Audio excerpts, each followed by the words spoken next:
Guys, good morning. How are you? Is it morning? Oh, it's lunchtime. Okay. I have something to tell you guys. So, have you ever, me and God were talking about this just a while ago, but have you ever saw someone who was in need and you decided to go out of your way to help them? And whether it's a friend, whether it's a family, whether it's just people that you meet, and you don't know anything about them, you just see their need, you're like, oh my God, let me help you. Whatever you did, you may have given them advice, you may have just hung around them, you may have given them things, you may have just showed them support, whatever you chose to do to help them. And this is why a lot of good people, we get hurt a lot, because we sit there and we see someone in need and we're like, you know what, I'm gonna help you. However way I can help you, I'm gonna try to help you. You may give this person the clothes off your back. You may give this person your last. You get what I'm saying? The last in your bank account, the last in your fridge. But you give it to them from the kindness of your heart because you see that they're in need. And that's what God wants us to do. He wants us to bless our enemies. He wants us to give to our enemies. He wants us to turn the other cheek, if something happens, right? But oftentimes, I know many of you guys, you'll give to someone, you'll help someone, and then that very person you help will betray you. They'll betray you. You may have built a friendship with this person, and throughout the friendship, you're doing a lot of things for them, but you're not expecting anything, and you're not doing anything because you want anything. You're doing it because you see them as your friend. You're like, oh my God, that's my girl, or that's my boy, and or that's my family, and I'm gonna help you. I'm gonna be there for you. So you try to be the support system that you never had. You tried to be the support system that no one ever even gave you the opportunity to have. No one even looked at you twice to give you that support because everybody rejected you. But for some reason, in your heart, you're like, I just can't help but help this person. I can't help but give to this person. And when you do it and they betray you, you're like, God, I'm never doing this again for anybody. And then another person comes in, you do the same thing. And you know why it's hard for you not to do it? Because you have a heart. You have a heart. This is why God is going to continue blessing you, is because you have a heart. You have a spirit. You have a soul. You're not bitter. You're not soulless. You get what I'm saying? You have a heart, right? And this is why you keep doing it. And this is why God has to put restrictions on you and say, okay, that's enough. You know what I mean? Or sometimes he comes in and says, that's enough, or he'll warn you about the person before you even do anything for them. But oftentimes the reason why God allows you to give to an enemy or allows you to help someone who betrays you right after, who basically pulls a Judas, who basically, because remember, I want to say something. We see Judas in the Bible as Jesus' friend, Jesus' disciple, absolutely.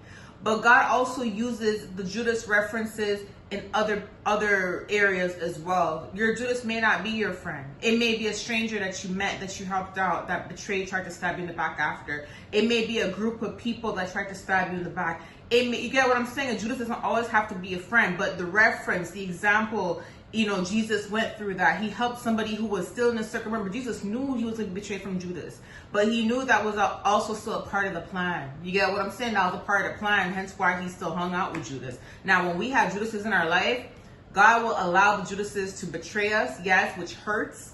Sometimes he'll warn us ahead of time. If he doesn't warn you ahead of time, and you got betrayed, don't get mad at God. I know you're like, God, why didn't you warn me? You warned me about everybody else, but you didn't warn me about this person.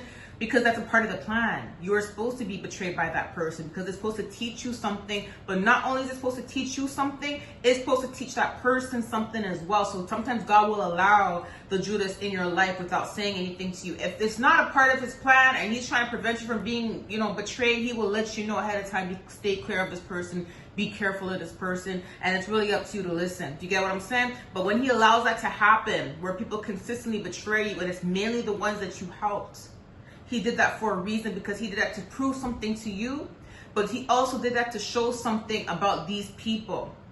He did that for you to learn about these people, who they are, and he did that for these people to learn about themselves. You get what I'm saying? So these people that betrayed you, what they're going to learn from the situation is, this is why they're stuck in whatever situation they're in. This is why they're going through a hard time. This is why they keep going through these obstacles and turmoil, and they can never really see their breakthrough, because God is using you as an example, and God is saying to them, look how you mistreated that person, or look how you mistreated that person, or look how you've mistreated these group of people that I sent in your life throughout the year to help you, to give you a helping hand. Look how you betrayed each and every single one of them, and you're sitting here trying to pray to me, asking me to give you a breakthrough, after I have sent 10 people in your life this year to help you with your breakthrough, but you couldn't help but betray them. So that is kind of them learning the patterns of themselves. Some of them, they're very prideful. They may know that they're wrong, but they'll refuse to admit it, or they'll refuse to acknowledge that God actually sent these people to help them. Instead, they're going to look for everybody else to blame but themselves. They're going to look for everybody else to blame for why their life is going downhill, why things are not in order for them, without actually taking full accountability and saying, you know what, I did betray the very 5 people that God sent me, or the very 10 people that God sent me in my life. I did betray them. What have they actually done to me? They've done nothing to me.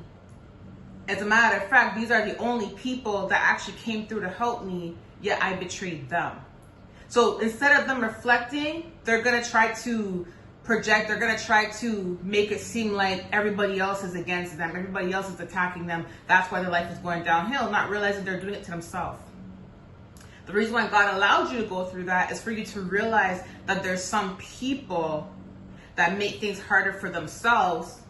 And yes, even though God allowed you to help someone and you've been betrayed by them, God allows you to do that to also see who you are as a person, to see the kind of heart that you have, and to see why you need to be happy, why you need to accept when he starts to bless you and not feel like you don't deserve anything.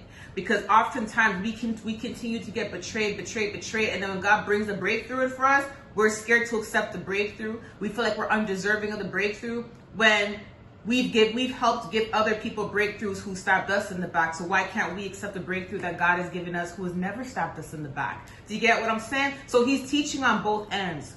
He's teaching on both ends, okay? So I want to read something to you, a scripture. And this is for anyone that has been through this. Anyone has been through this.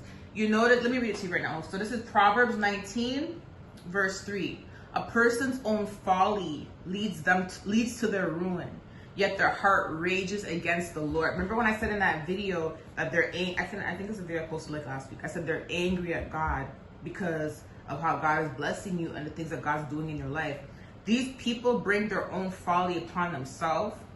And then when things start going downhill because of what they're doing, because they are betraying the very people that God has sent to assist them, God has sent to help them, they bring these follies upon themselves, and then they get angry at God. Then they get angry at God. When all they have to do, and remember, it even says in Proverbs that God does not like a prideful person. All they have to do is reflect, fast, talk to God, but not everybody that has betrayed us has a relationship with God, so not many people are going to think to do that. Do you get what I'm saying? But those who have a relationship with God, or who know about God, they may not have that relationship, but they may know about God. That's what they have to do, is self-reflect. A lot of people don't want to do the inner work. They don't want to heal because they want to believe that it's everybody else as to why their life is the way it is, not realizing that they're very much doing it to themselves. God has been sending people left, right, and center to help them, and they've betrayed every single person that God has sent to help them, to assist them, which is sad.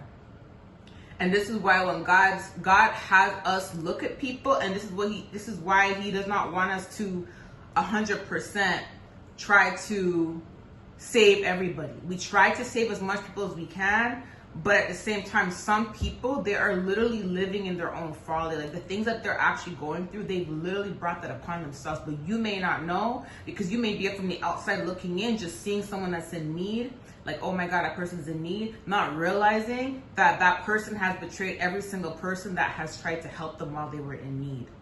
And this is why they're in the position they're in. Do you get what I'm saying? So I just want to give you guys that message, and continue to be who you are. Continue to keep your heart pure, okay? Continue to give.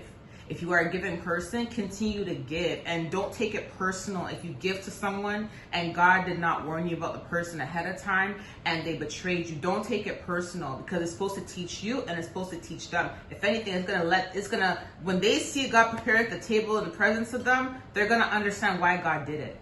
They're going to understand why God did it, because they're going to realize that you are someone that helps them, yet they betrayed you. They stabbed you in the back. Do you get what I'm saying? So sometimes God will allow your enemies to see it, to see that you are being prepared a table in front of you. And not only that, but he'll allow your enemies to actually come in and give you that Judas treatment, because it's supposed to teach them a lesson. Remember, when that happened with Jesus, it taught Judas a lesson.